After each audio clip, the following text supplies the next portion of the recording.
This is Hollisa Alewine, the Creation Gospel, and we are continuing today in our series, The Spirit-Filled Family. This program will continue looking at the first part of the series, which is children, a Spirit-Filled child. And so far in the series, we've talked primarily about the spirit of reverence in terms of the seven spirits on the menorah. Actually, depending on which side you start from, we start with wisdom, and then we have understanding, and then we have Etzah, or counsel, spirit of Adonai. Then we have power, knowledge, and reverence. And so up to our last program, we primarily focused on the spirit of reverence because we said that's foundational. If we really look at it, we can see that it comes from the same source as wisdom, Chokhmah.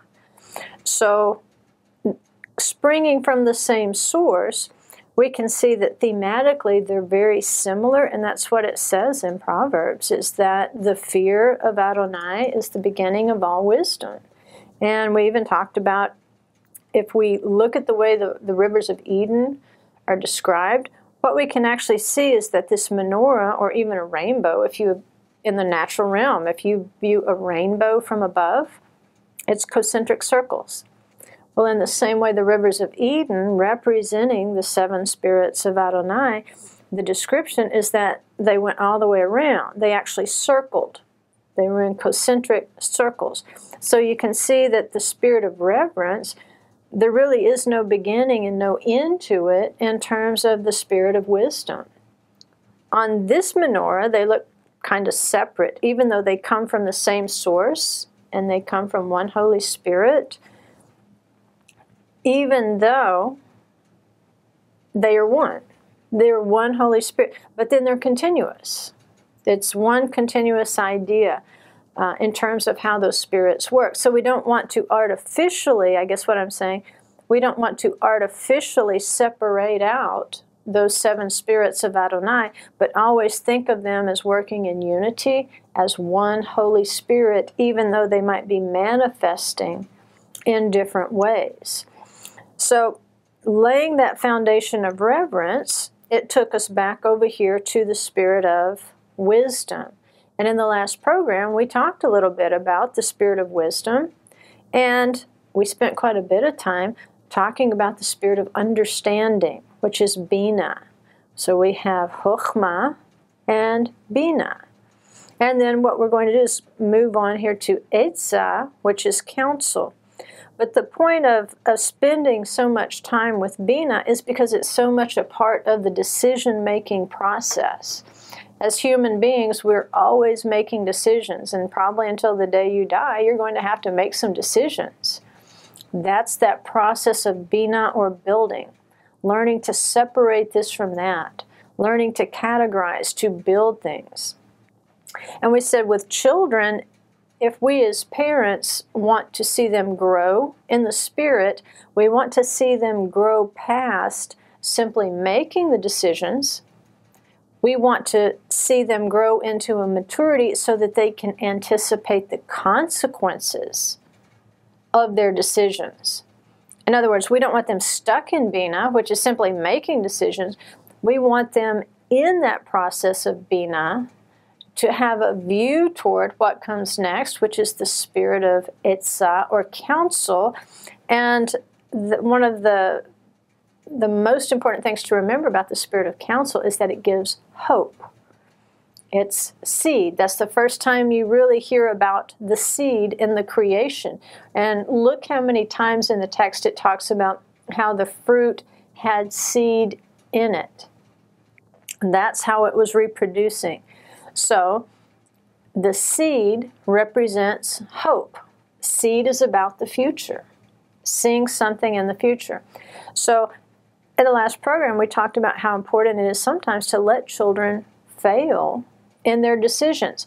You as the parent have to know what the maturity level is of the child, so that when that child does fail with a bad decision, that you can actually live with the consequences, because you don't want harm to come to that child.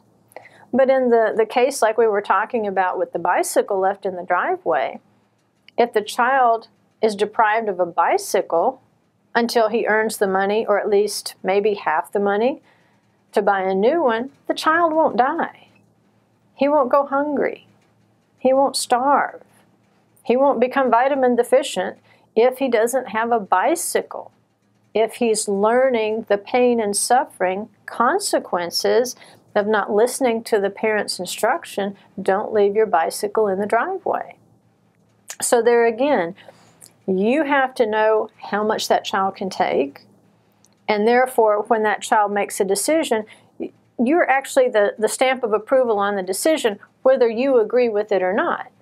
See, if you disagree with what they've chosen, if you allow to make him make that bad choice, then you said that I can live with the consequence, but you're the one that's going to have to suffer through it. You never let that child make a decision that's beyond his ability to bear in terms of maturity or some harm coming to that child. Like we said, we don't let the child choose to play in the traffic. We say, no, that's not even on the board. That's not a choice. You cannot choose to play in the traffic. In some cases, as kids get older, with teens, it might be, what are you going to do Sunday afternoon? But if the child wants to do something with another child that has a bad reputation, that can be damaging to the child and lead him into temptation in ways that he doesn't need to be led, then that's not even on the board. That's not a choice. But what else would you like to do? You can do A, B, C, D. Choose from these things. But that's not on the table. All right? So, again, manage those choices according to what you know that the child can live with and then you as a parent can live with. Sometimes, the consequences are such that it's going to be bad on the kid, but it's going to be worse on me. So you kind of have to intervene at that point, know what you as a parent can live with if you allow that child to make that decision. But again, if you rescue that child repeatedly from the consequences of bad behavior, then you're teaching that child foolishness. That when I act like a fool, that there's no consequence. That, what you don't want to get is your ego involved thinking I'm a bad parent. If I allow my child to bear the consequences. If you've already determined that it won't kill him, there's no lasting harm that will come to this child for bearing the consequences, let him bear it. Because what you're teaching him is a skill. And it's a skill that every adult needs, not just children. And that is the skill of suffering our failures. Because the better we are at suffering our failures, the better we are at pulling through them and getting back on our feet and either trying again or making a better decision and spending the energy in a better decision than the dumb one we just made. But if that child doesn't have any practice at all at failure, he's going to be devastated when he actually meets somebody that's not going to bail him out of his bad choices.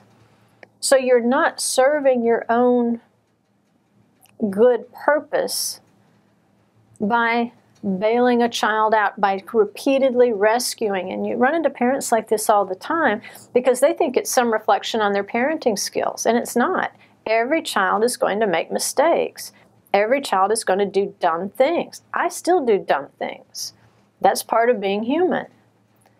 But with children, if you keep rescuing him, if you rescue him from situations at daycare, if he's hitting the other kids, but it's not his fault, this other kid always started it.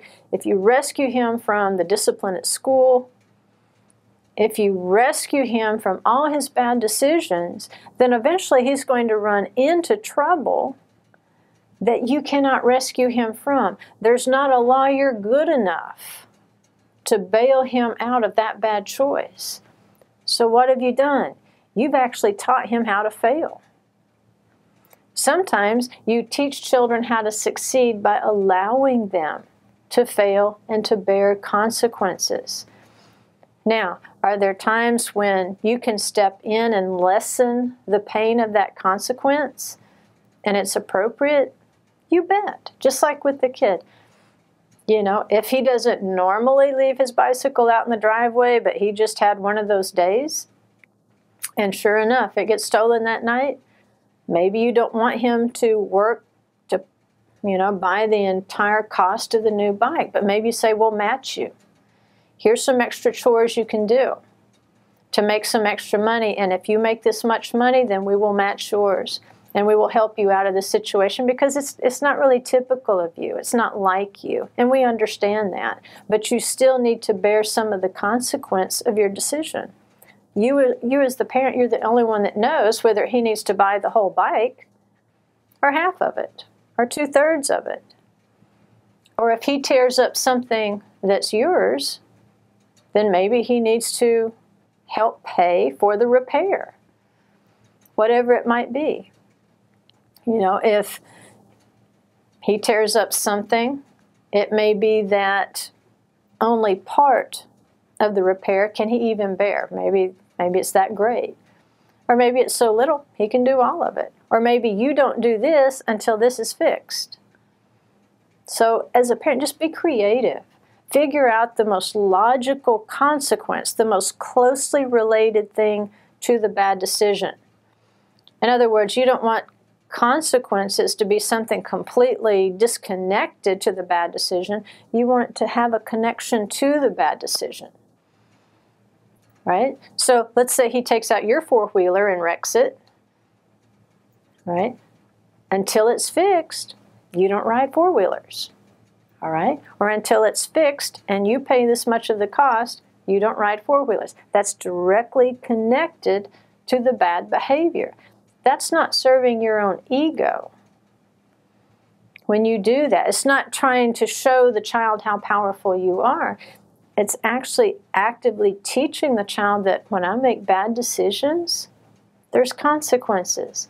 But the beautiful thing is I have my parents, I have my family. They're going to help me through these bad consequences. Right? That's the help that you can offer that child. But allowing him to bear some consequences, that is serving him, not you. For you to bail him out is serving only you. It's a very selfish response. But allowing him, according to his maturity, that is serving the child long term. That's seeing beyond the here and now, where I can't bear to see this child cry. I can't bear to see this child suffer. I can't bear to see, why can't you bear it? What does it have to do with you? It has to do with training the child. Because if you make a habit of bailing that child out of everything and always blaming other kids, other parents, the teachers, the police officer, just keep blaming people. But you might want to go interview some inmates on death row and see what they have to say about being bailed out of decisions. See what they have to say about courts that, because they're so overcrowded, just throw things out habitually until eventually they do something that they stepped over the line. And all those times it was just a slap on the hand or a don't do that again, and now they're facing life. Or they're facing death. Ask those people how valuable it is to just bail a child out. It's not serving the child at all, it's just serving you. So, because this child is learning, you're going to be responsible for his decisions. Now, again, we said in the last program, you've got to set up the boundaries of those decisions. It doesn't mean that you give them permission to make any decision that they want. That wouldn't be proper. Because remember, there again, for us, the Torah is the boundary. Therefore, it is also the boundary for your children. So they can make decisions, just like you do, within the boundaries of the Word. And when we do that, because we've already established that the Word, that the Torah is spiritual, that the commandments are spiritual, what you're actually doing is putting a spiritual boundary around that child and saying, decisions you want to make within this boundary, they're fine. Or you can make this, this, and this decision within this boundary. You can't step outside of that. It's not acceptable. So, again, don't feel guilty for limiting your child's choices. Give him choices as much as possible, but don't feel guilty when you do. Don't feel like you're being mean. Don't feel like you're being a bad parent. by limiting his choices and making sure that hopefully over time he makes better and better choices, you are serving the child. But there again, stick to your guns. See, it's like we said, the only thing on that child's resume is your address. All right? You are the life experience behind that child while he grows up. And therefore, you're the grown-up. You're going to have to control those boundaries. So there's certain things that are just, they're not on the table. They're not up for negotiation. There's certain foundations that are cemented, just like there's 10 commandments. These things are non-negotiable and they're not open to interpretation. They are what they are. Now, in terms of practicality, how you're going to walk it out, there might be some different ways of doing it, but it doesn't change the commandment. You don't violate. The same way when the child was little, it wasn't his choice whether he ate his vegetables. That wasn't the child's choice. You were the parent. You knew the child needed vegetables, so the child ate his vegetables, or you don't get dessert, whatever the carrot might be, or carrot cake. So, by the same token, as that child grew older, it wasn't a decision whether the child did the homework. The child does the homework. The child is not old enough to make a decision related to homework yet, because he or she doesn't really see the value or the payoff of that homework the same way that you do. And so whether you do it or not is not a decision. Maybe we can negotiate when you do it. Whether you do your homework when you first get in from school, whether you do your homework before you go to bed. Those sorts of things maybe we can negotiate. But whether you do it or not is not negotiable. You have to manage those decisions. Just like with a teenager, that child does not decide his own curfew. Or if he has a curfew, of course that teenager has a curfew. You need to know where that child is at all times. And it's not good for anybody to be out running around at midnight, grown up or teenager. There needs to be a really good reason. Where are you and what are you doing? There needs to be some accountability for that teenager. And so whether the child observes the curfew, that's not a question. Now, can the child participate in the decisions? Can the child say, especially as they get older, maybe they're in college, it doesn't mean that just because they're in college, you loosen every boundary. Especially if you're paying for the college and the child is living in your house. You have some input still into their decisions, and they need it. They still need it at that age. But a teenager might say, you know what, I think 9 o'clock is reasonable through the week, unless maybe there's a late ball game. But I think I've been really responsible, and could we extend the curfew for this event? Or whatever. And if the child has been reliable and making good decisions, then you can accept that input and just, you don't have to be that rigid and say, no, 9 o'clock it is. Oh, okay. Well, we can make it 10:30 for this special event. Give that child some input into that decision-making process, and that gives him some ownership, but you still had the boundaries under control. Same thing with community life within your congregation. It is not that child's choice whether he or she observes Shabbat. Not a choice. There's only one choice. So it's not really a choice, is it? You are going to observe Shabbat with this family. If this is our set of values, if these are our beliefs, if this is how this family walks in the Word, then you will walk with this family and you will observe Shabbat. Now, within each family, are there some differences as to how that is practically walked out? Well, sure. You're the parent. You're going to have to decide what is or isn't honoring Shabbat. But just remember, Shabbat is that which is eternal. It's doing eternal things. It's studying an eternal word. It's worshiping an eternal creator. A lot of the things that kids are pulled away to try to do on Shabbat, they're fun. Granted, they are really fun. They're just not eternal. They really aren't. And so whatever is important to you is going to have to be important to that child until he's grown. Remember, it's only your address on the resume. So it's not a decision. Now, can you sit down and negotiate in terms of, say, team sports? That's between you and your children and the Holy One. How much of that goes on? Whether the child attends service, whatever, if you're attending, that really shouldn't be an option. Right? Can the child have input? Sure. Get some input, especially as the child grows older. Get some input. But you decide what your boundaries are around Shabbat. And whatever they want to decide within that boundary, that's fine. Whatever ownership you want to give them in helping them even establish that boundary, especially if it's a big change. If they've never observed a Shabbat before, it's going to be a pretty big change for them. It's going to be difficult.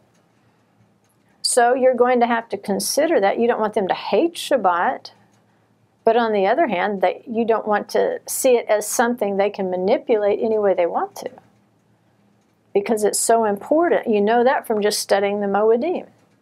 Shabbat really is your seal against the enemy. It is your protection. It is the way that you come out of tribulation. It's very important.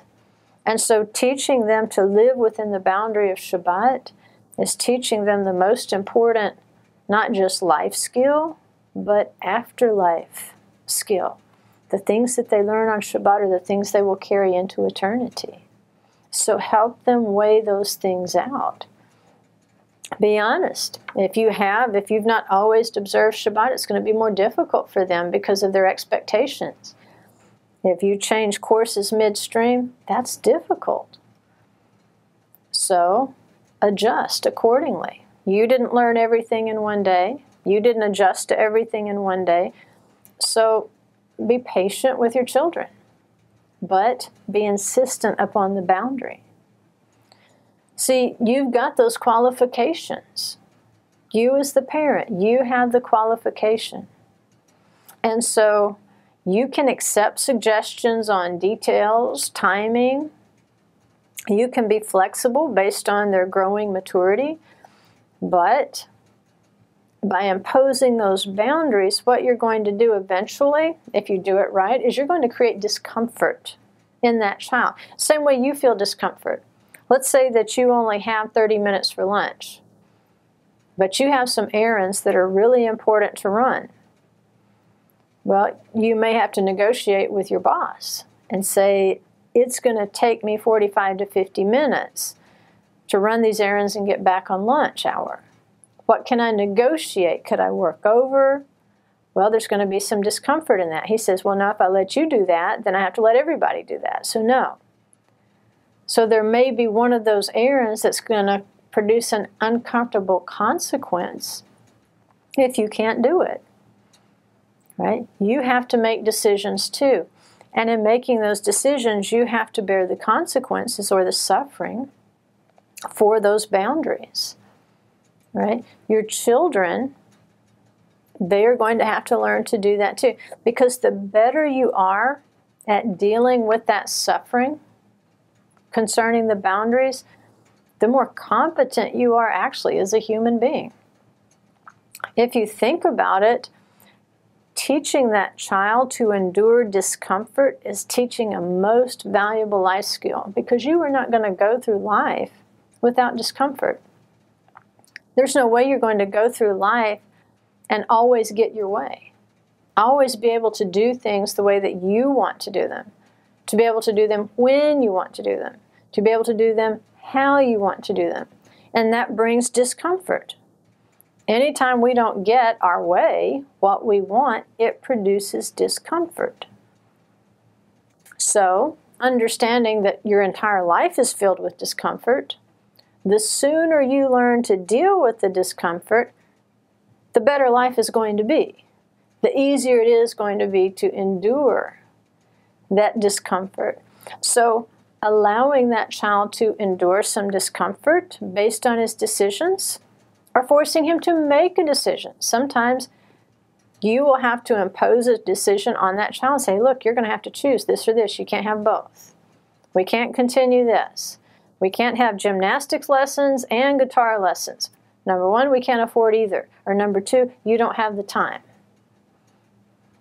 You will have to choose one or the other. Right? That's going to bring discomfort because he probably wants to do both. But these are our limits, and you're going to have to live within our limits. We don't have the money, or you don't have the time. So letting that child suffer the consequences of his choice. Well, if I decide I don't want guitar lessons, now I won't be able to play the guitar. If I decide I don't want to go to gymnastics, now I won't be able to do gymnastics, but I'll have the guitar. And allowing him to endure those discomforts, that is producing a competency within that child to endure greater discomforts. Because as an adult, the discomfort can grow disproportionately greater. The disappointments greater. The things lost become greater. But the better you are at dealing with it and making those decisions at a young age and learning to find out, there is disappointment in life. You can't do everything you want to do. You as a parent managing those particular situations, you've got a unique opportunity to train the child to endure discomfort, to endure a degree of suffering. Like we said, nothing that's really going to harm the child. But see, emotion, a lot of times we think we're dying. That's the message that the nefesh, the soul, sends. Just like Esau said, give me some of that red stuff or I'm going to die. He wasn't going to die. But that's the way your feelings respond to disappointment, delay in getting what we want. So teach your children how to delay or to endure the delay between deciding they want something and actually doing the work that it takes to obtain that something. That's very much a work of the Spirit. We'll talk a little bit more about it when we come back after the break. Shalom, guys. This is Matthew Vanderels over at Hebraic Roots Network. Guys, we continue broadcasting these teachings of Yeshua, of Torah, to all nations by support by viewers like you. We'd ask you, if you currently do not support HRN, prayerfully consider sending us a one-time donation or maybe even a monthly donation to HRN so we can continue supporting the nations with the gospel of Yeshua. It's up to you, guys. It's up to you to keep this message going, and we thank you for that. Shalom. Welcome back. So, in summary, the suffering that you manage in your child, and like I said, we're not talking about horrible suffering, like forcing the child to go hungry or endure something that's going to cause physical wounds or whatever. What we're talking about is those emotional traumas that we perceive as traumas, but they really aren't. Just like the bicycle in the driveway. If that child has to go a month without a bicycle, he will suffer. But like we said, he's not going hungry. There's no blood. There's no concussion. But what is being disciplined in the process is the nefesh. It's the soul. It's the appetites, emotions, and the desires. And the more we can teach children how to endure that suffering, the more equipped they're going to be to produce fruit in spite of the suffering.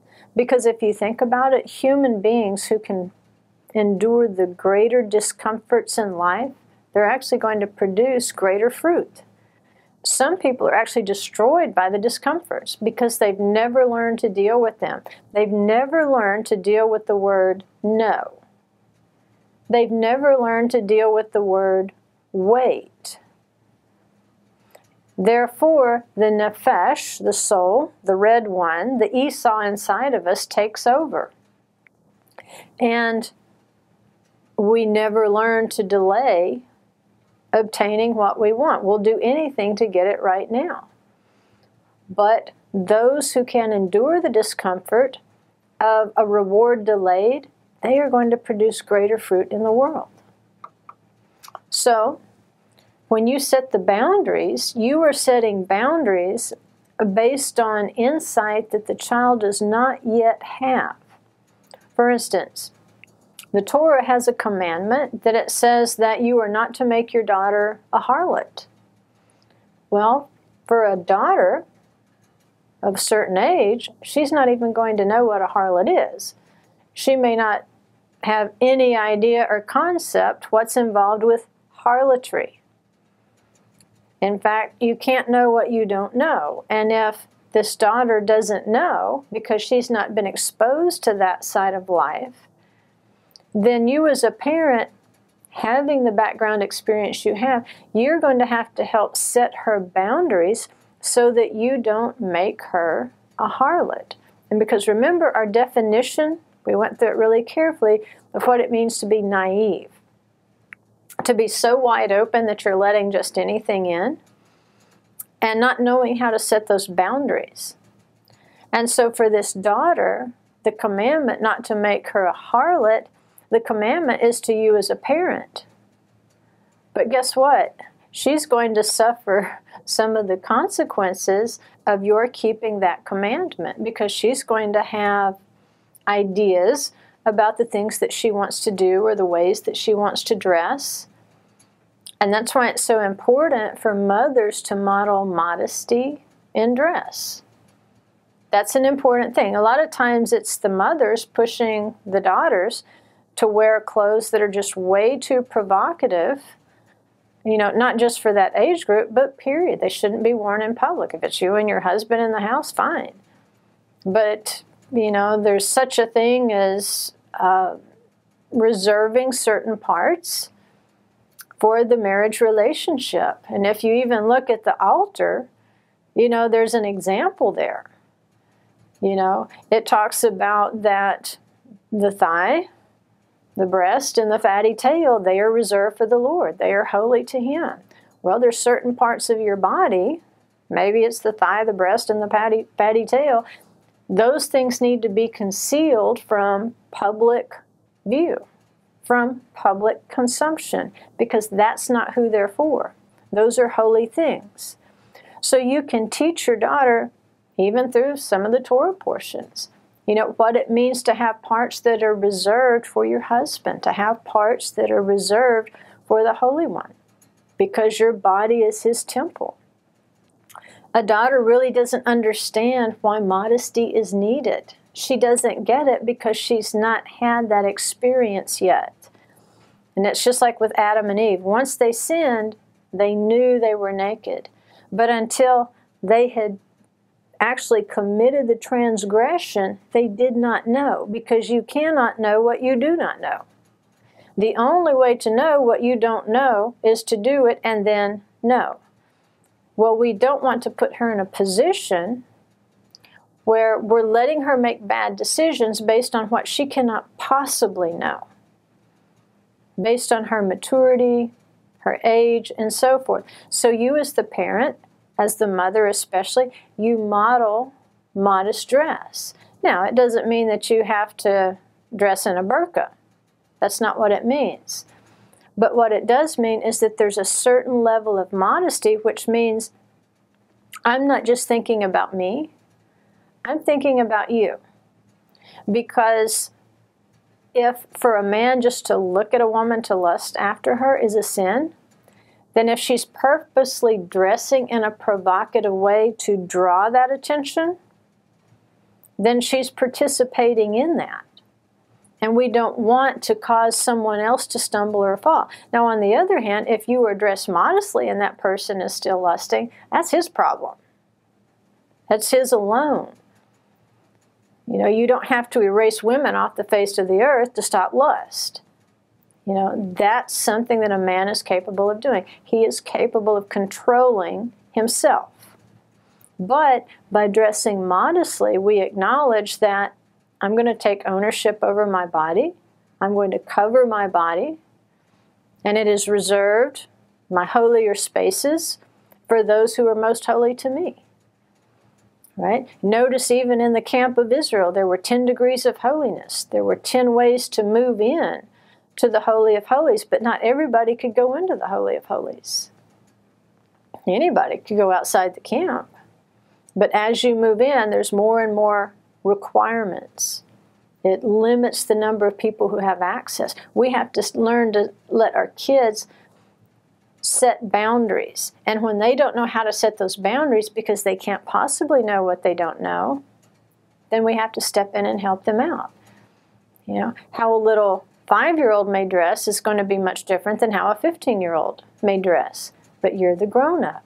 You need to teach modesty for whatever age that child is, because you are uniquely positioned, and especially fathers. There's a wonderful bond between fathers and daughters, because with the father being of the opposite sex, he knows how men think. And trust me, men don't think like women. And so, in one sense, when a mother teaches her daughter how to dress, she's doing so intelligently, based on the instructions of the Torah about modesty and so forth. But on the other hand, she's kind of naive herself, because she's not a man, she'll never be a man, and therefore she doesn't know exactly how men think, because she doesn't have a male brain. So what do? Well, that's where that father is uniquely positioned to instruct his daughter. If a father sees his daughter wearing something immodest, he is just as entitled to tell her to go change as her mother. Why? Because he knows how men think. This is important. And he is responsible for her purity until she is given in marriage. That's part of his responsibility. Right? It might be uncomfortable, but it's very important, because you know what? Women don't really know what goes on in a men's locker room, and it's not good.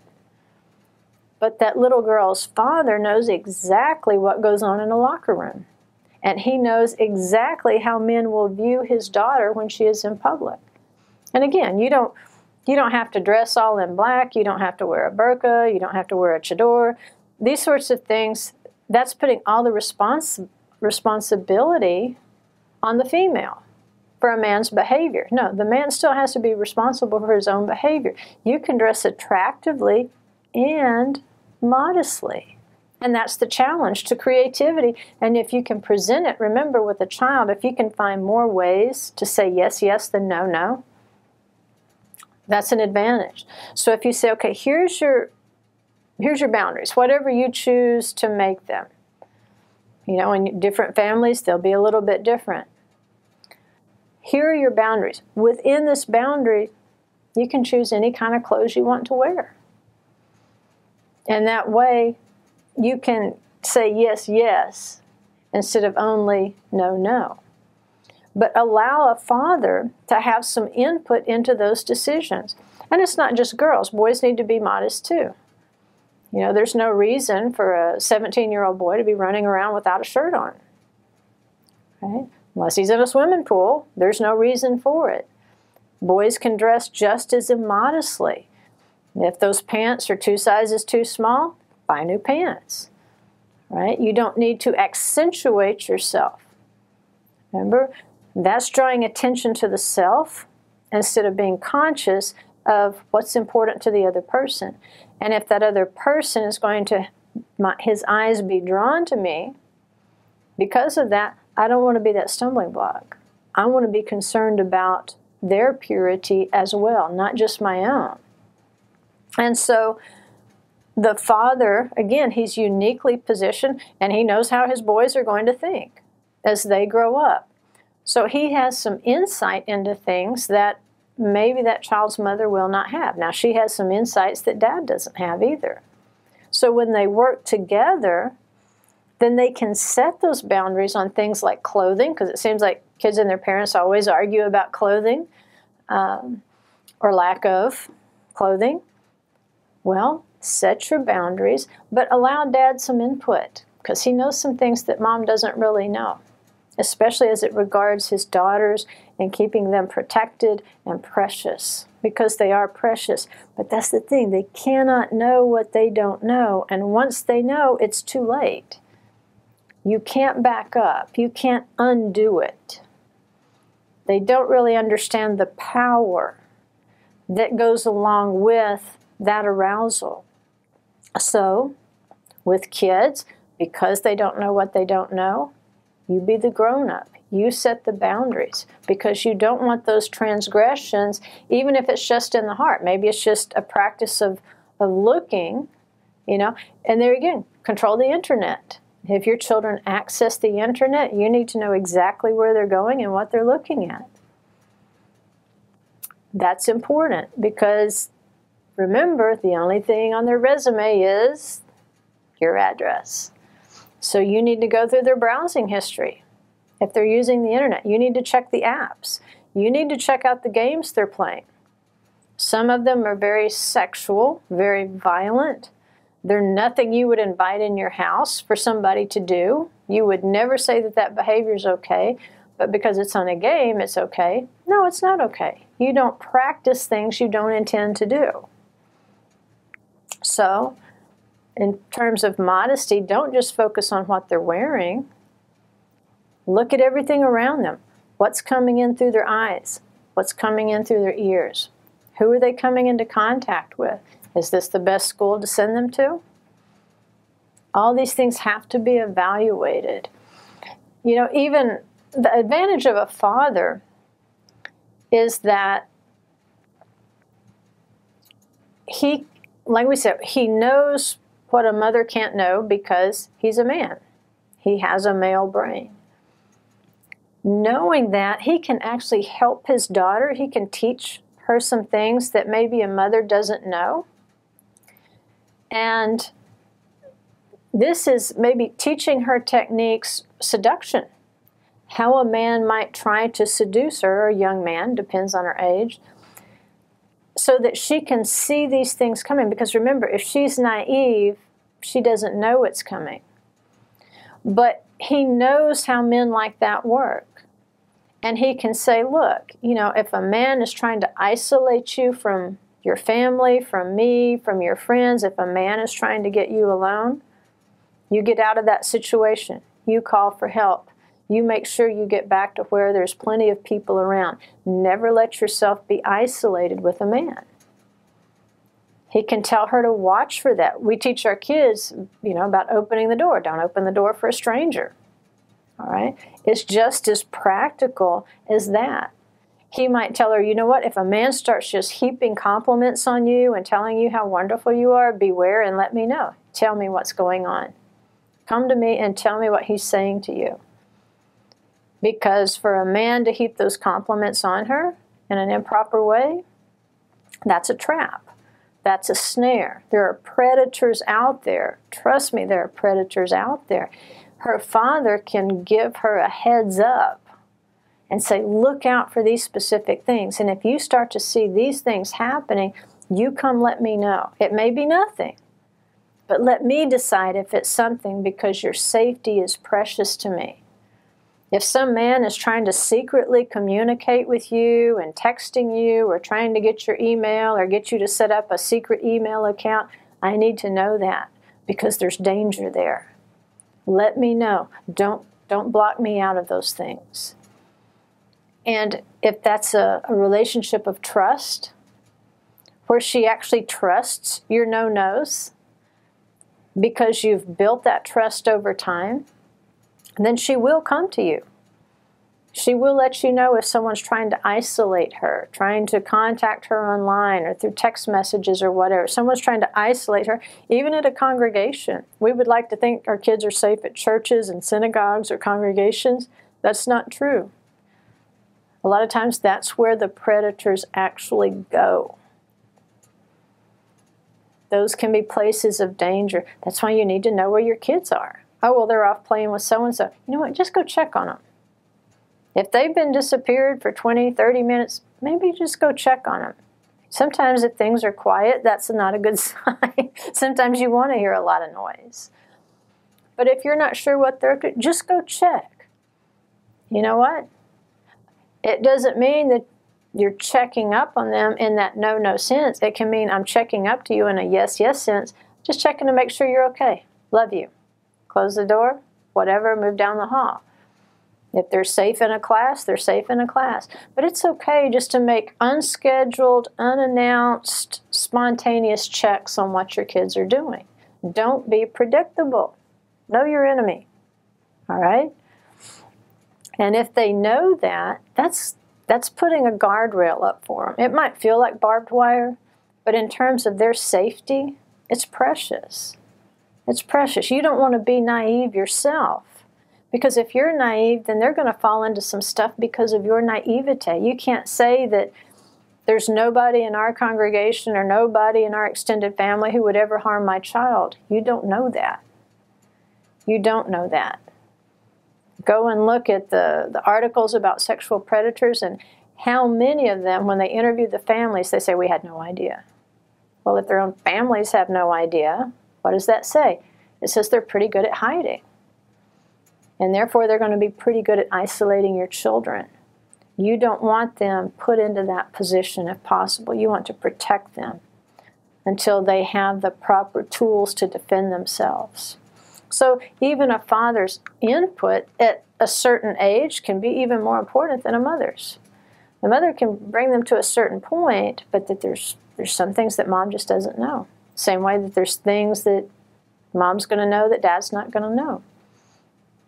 In the same way with our sons, we need to teach our sons to be very respectful of their mothers and their sisters, and to instill in them not just the respect for mom, because remember, with the commandments, the first time it says respect your father and mother, and then the second time it says respect your mother and father. In other words, give them equal respect. Well, when you're instilling that respect in them with the spirit of reverence, at the same time, what you're doing is instilling in them a sense of responsibility toward their mothers or their sisters. Because you can't have respect for other people without feeling some sort of obligation toward them. Because it starts with, I am obligated to you to give you respect.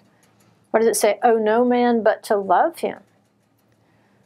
In other words, to give him that due benevolence. And so for your sons, as they come up, as you instill reverence in them, they will learn to reverence their mothers and their sisters and to protect them. If you read in Scripture, there's an interesting, and we don't know really if it's cultural or what the deal is, but when a man would have multiple wives, a lot of times it was the full brother of a sister who would take up her cause even before her father. You can see that in the house of David. You can see that in the house of Jacob, that those full brothers would take full responsibility for the well-being of their sisters. So rather than allowing any sort of enmity to grow between brother and sister, beyond the normal, brothers and sisters are going to fight, but regardless of what they go through on a daily basis, when they're together, you should feel that sense of mutual respect, one for the other, but especially for that son to treat his sister a lot like his mother, in terms of wanting to protect her and be like a boundary for her in terms of keeping people away from her who might be harmful. Now, don't let them overdo it. Don't let them, become macho man. You can't get close to my sister. But it's that sense of respect that you want to instill in them. You don't let your sons badmouth your daughters, call names, and those sorts of things. You don't let sons call mothers names. And as a husband, you shouldn't be calling your wife names.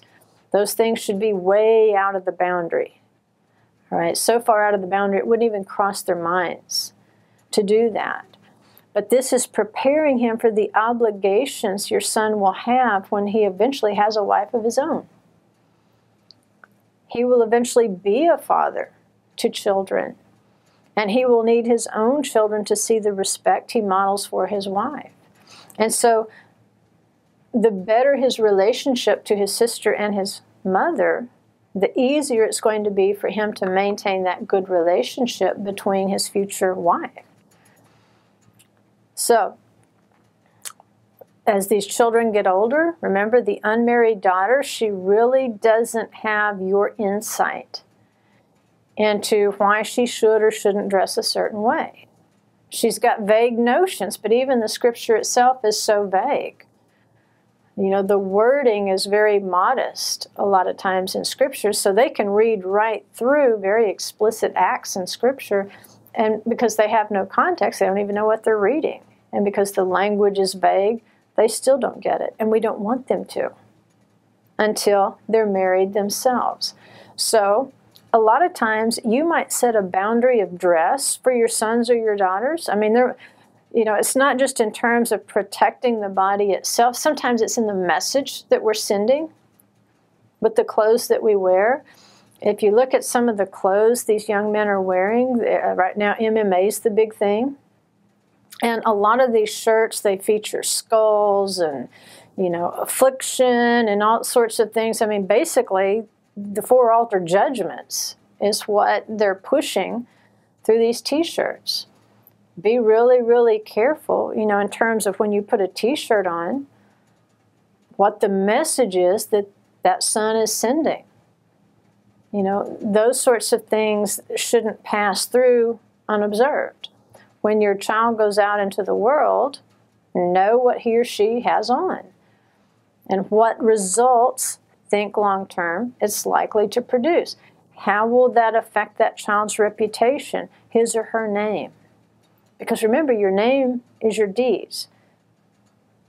That's how you earn your reputation. So the very act of putting clothes on or not is building your reputation. So check them both, sons and daughters. And when they learn to obey your boundaries concerning how they dress and how they conduct themselves modestly, you know, for young boys, I've never thought it was proper. And maybe it's from a different generation, but I still adhere to it. It's not proper for a young lady to call a young man. It's not proper.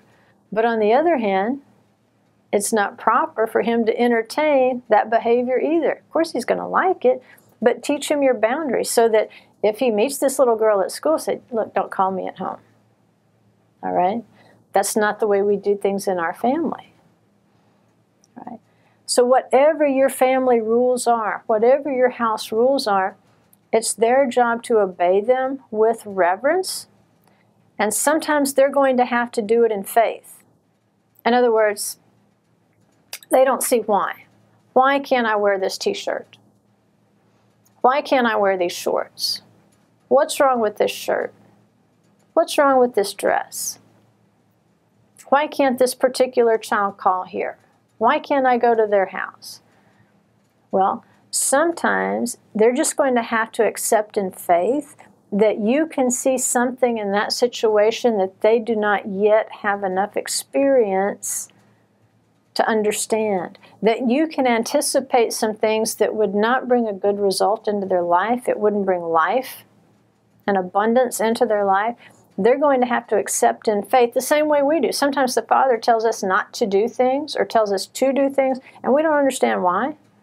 There's a whole class of what's called chok in the Torah, a whole class of law that says, even the rabbis, we don't understand why they're there. He just says, don't do it. Or he just says to do it. We don't understand why. Well, if your children can accept from you that you're going to set some boundaries that they may not understand all of them. Because remember, they don't know what they don't know. If they can learn with some of those things to just accept in faith that I'm setting this boundary, then it's going to be much easier for them to transition and to keep the chukim of the Torah just because the Father said so. And He knows more than we do about our diet. Believe it or not. We think we know because our appetite tells us. But actually, the appetite is not the truth. His word is truth. It is written. And so, give them, as much as you can, boundaries of life. Life in terms of helping them to bear fruit in the future. And don't avoid the argument just because it would be easier to avoid it today. Because if you avoid that argument today, it'll be twice as hard tomorrow. It's better to just go ahead, you know, like Barney Fife said, nip it. Just nip it in the bud. Don't be afraid to have that unpleasant conversation. As long as it's conducted in love, and that child walks away knowing that what you've done for their good. They may not like it, but with that foundation of reverence, they will at least respect it and do it until such a time as they can look back and say, you know, Mom was really wise. Dad was really wise. I'm really glad we did it that way in our family. And that's the way I want it to be in my family when I have children. We'll see you next time.